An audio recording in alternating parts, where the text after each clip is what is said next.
So, yesterday we did make our video talking about Juraj Slafkovsky and the fact that he and his Slovak team at the World Championships had recently gotten eliminated. And with this in mind, we have ourselves an introductory conversation that we can have in regards to this player and, of course, the biggest thing that I think most Montreal Canadiens fans are wondering about in regards to his future.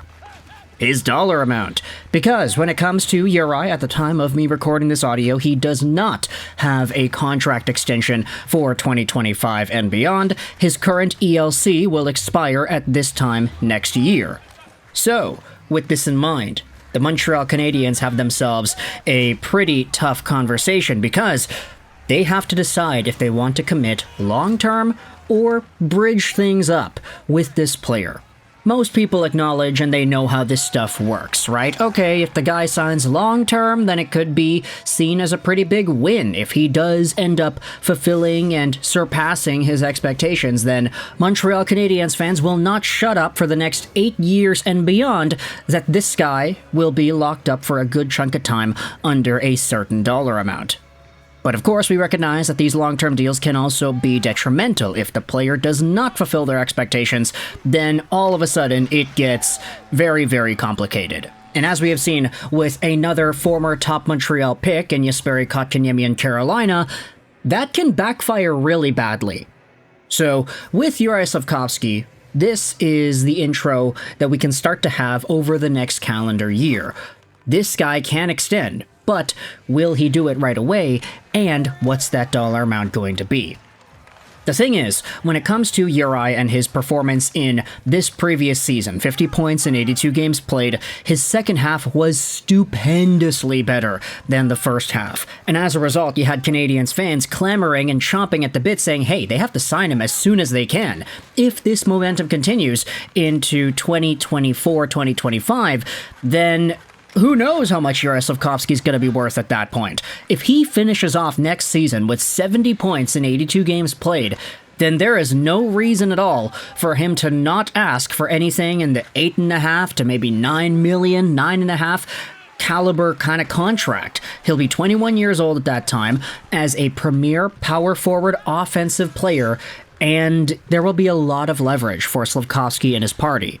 With this in mind, though, we had ourselves the folks over on TVA Sports going out there and running a segment asking whether or not a contract for Slafkovsky makes sense in the 8 years, $8 million range.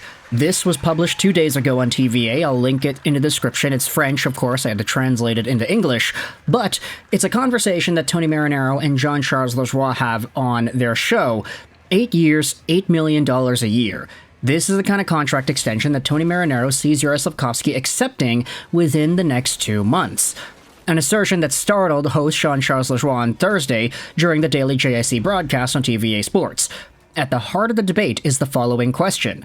Is Slafkovsky entitled to earn more money than Captain Nick Suzuki, whose deal has an AAV of $7.875 million?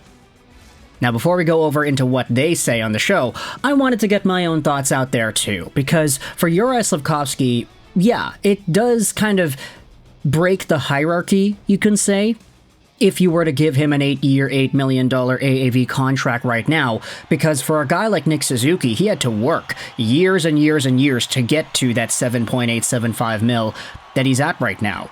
I mean, the years before this current contract, he was making $800,000. His ELC extended for quite a while. And right away, the extension came into a point where he was already coming off of multiple 40-point seasons. He had a 60-point season in there. So to see Suzuki get that contract amount was a pretty big reward for a guy who had spent years and years playing for Montreal and being good. Slafkovsky, to his credit, has honestly accelerated his own progression and gotten to a point now where if you took 20-year-old Nick Suzuki and compared him to 20-year-old Juraj Slafkovsky, you could very well say that Slafkovsky is the more valuable player. Of course, they have different styles, they play different positions, they don't have the same value shift by shift, but if you compare just the two-way stability, the playmaking, the smarts, and the shooting ability of a Nick Suzuki versus the physicality of a Slafkovsky, the adjustments, how he was able to grow, and his offensive game, you could very well say that 20-year-old Slav is better than what Nick Suzuki was when he was 20.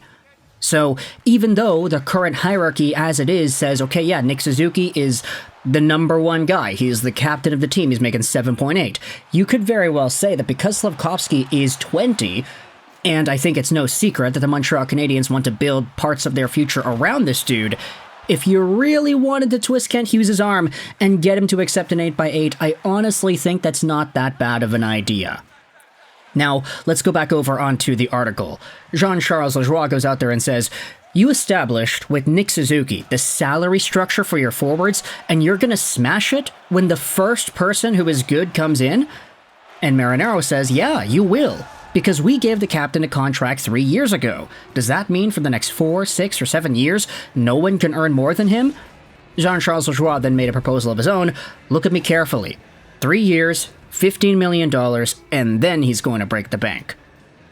Now, okay, if you could do the math off the top of your head, it's not difficult here. 3 years, $5 million AAV.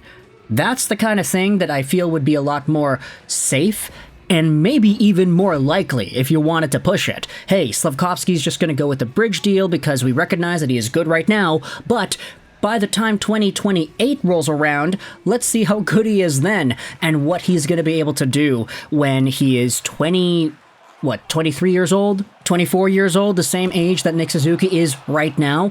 If Slafkovsky is this good in the second half of 23-24, then just imagine how good he'll be in 2026, 2027, or 2028. It would actually be better for him to go out there and get that bridge deal, because by the time 2028 rolls around, he could be making bank. We had seen this strategy accomplished by some of these other top players. Elias Pettersson, Austin Matthews, Mitch Marner, they all took shorter bridge deals because they wanted to maximize their earning potential by the time those contracts ended, and so that they can keep up and consistently put themselves at the top of the hierarchy when it comes to dollar amount. They don't want to be part of this Connor McDavid, Leon Draisaitl territory where it's like, oh yeah, a few years have passed, Connor McDavid is making $12 million. Now he is not the most highest paid player in the league. Now Leon Draisaitl is making only 8.5. He has significantly outperformed that dollar amount. For the player's benefit, it's a lot easier to say, yeah, just give me the bridge deal, I'll be better, and then I can sign for even more money. But if the Canadiens want to get ahead of the curve, they can overpay him now, so that by the time 2026, 2027, 2028 rolls around, Slafkovsky is playing a lot more than what an $8 million price tag would be expected of. And the thing is, you could probably say he's capable of doing that. I mean, the sky really is the limit at this point, considering how much he grew and just how solid he was in the second half of the season. So, my question to you is this. July 1st, 2024, Juraj Slafkovsky is eligible to sign a contract extension. What is your prediction? Do you think the guy signs a long-term deal right away? Do you think Kent Hughes bites the bullet and says, okay, fine, look, Juraj, we want to get you on for 8 years. We think you're going to be very valuable. Here's 8-point-whatever million dollars a year to get you signed, and no questions about it. Or do you think Slafkovsky holds out? Do you think the contract extension process drags itself out into 2025's summer, or possibly even beyond that, and Slafkovsky only ends up with, let's say, a 2, 3, 4-year bridge deal, making, let's say, $5 to $6 million a year? At that point, he'll be betting on himself, and he'll want to show off that he's got more to gain in the upcoming seasons, and more earning potential too. So with all this in mind, I want you to let me know your thoughts in the comment section below. Where does the next Juraj Slafkovsky contract lie, and how much is it going to be? Is it more expensive, AAV-wise, than Nick Suzuki? And is that even an appropriate outcome to think about? Let me know your thoughts in the comment section below. I hope you enjoyed this video, and bye.